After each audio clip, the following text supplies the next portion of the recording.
button you press to do that. I'm going to yield 5 minutes, Mr. Mr. Chairman, I think the general reset it. Mr. Chairman, there seems to be an emerging discussion on the merits of keeping civil works function within the Department of the Army. I and other members of this committee believe the Corps should retain its civil works mission, not only because of historic expertise in managing and balancing our nation's water resources challenges, but also because this civil mission complements our national security, as was pointed out, and our military readiness. As you know, protecting our navigation corridors, especially during times of military conflict, is critical to our national security, as is ensuring the health and safety of our citizens, our communities, from flooding and coastal storms. General Semonite, I would appreciate your views on the potential consequences of removing this function from DOT and potentially breaking up various core missions among other federal or state agencies. In your view, is there an ongoing reason for retaining this mission within DOD? Ma'am, thanks for that question. I think it probably involves a lot more than a couple-minute an answer here. I think the biggest question is, what's the problem we're trying to solve? And let's make sure we understand what's the end state we're trying to get to, and then how somehow do we address that. I think your very key point there was national security. The other thing is the Corps of Engineers works for many different capabilities in the federal government. Those capabilities are resonant in all of our different engineering capabilities. The service we provide, one of those is civil works. Right now, though, we put 13,000 volunteers in Iraq and Afghanistan for national security to do critical missions for the Department of Defense. We put 4,000 people in Puerto Rico, Virgin Islands, Texas, and Florida in the last 6 months to take care of being FEMA's engineer. So while you think you could cut civil works out, the rest of the depth of the Corps, which is really the engineering and construction capability, is so much more powerful back to the nation. And I'd love to have more discussions, but I know in the interest of time, I'm just going to keep it very short. Thank you for the answer. Mr. Jameson, Lieutenant General Semonite, my local water agencies, the Water Replenishment District of Southern California and the LA County Department of Public Works have been working with the Corps over 12 years on providing interim deviations and permanent deviation for additional water supply at Whittier Narrows. This is a big success and a great failure. We're still waiting. The great failure is that the local agencies have spent 12 years and $5 million of their own money working with the Corps on a permanent deviation. My water agencies can no longer contribute their time and their money to a never-ending and excessively bureaucratic process. They feel the Corps should have implemented it 12 years ago, but delayed because of post-Katrina, which is fair. Then that produced effective water supply measures at dry dams when our drought-prone region most needed it. Now the project is delayed further, and costs have risen due to the new dam safety work at that dam.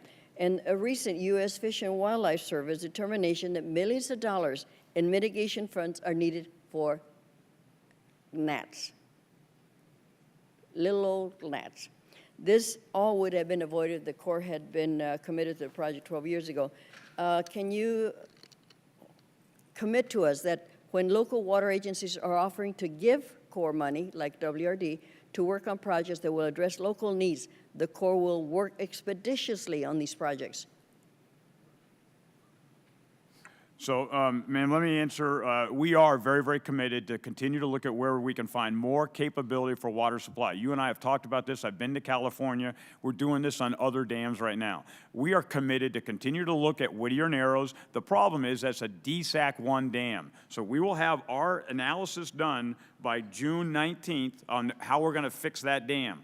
Once we do that, we then want to look at how can we put more water in the dam, but right now we're focused on the safety of the dam, but we're continued to be able to get that dam hopefully fixed with the congressional funding by 2022.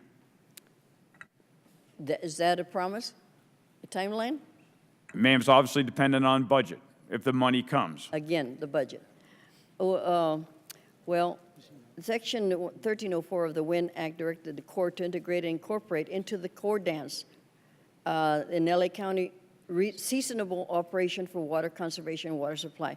What is the Corps doing to implement this provision and allow for more water supply and recharge opportunities at these dams. So that will be mixed back in with that study. We're doing both concurrently, where we could continue to fix the dam, but then we've got to be able to look at where's the safe zone, how much water supply can we keep in there, so we still have the flood control piece. That's the big balance there. And we have seen areas where sometimes local people want to have more and more water in, but then all of a sudden you have a microburst on top of that flood control area, and you don't have enough capacity. Well, we hope we have more water. Thank you, Mr. Chair. Thank you. We can go to Mr. Weber for Texas for 5 minutes. Thank you, Chairman. Mr. Hicks, I'm sorry.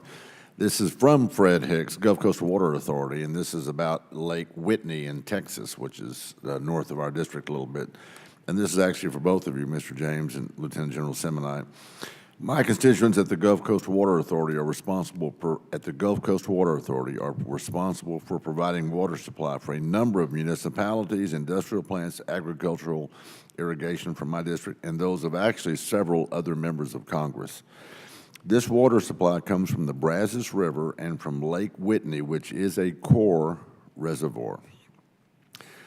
The Gulf Coast Water Authority is currently working with the Army Corps to address a reallocation of some of the waters from Lake Whitney to better serve the 21st century needs of our greater Houston region, of course, the area that I represent, as well as some of the other members of Congress.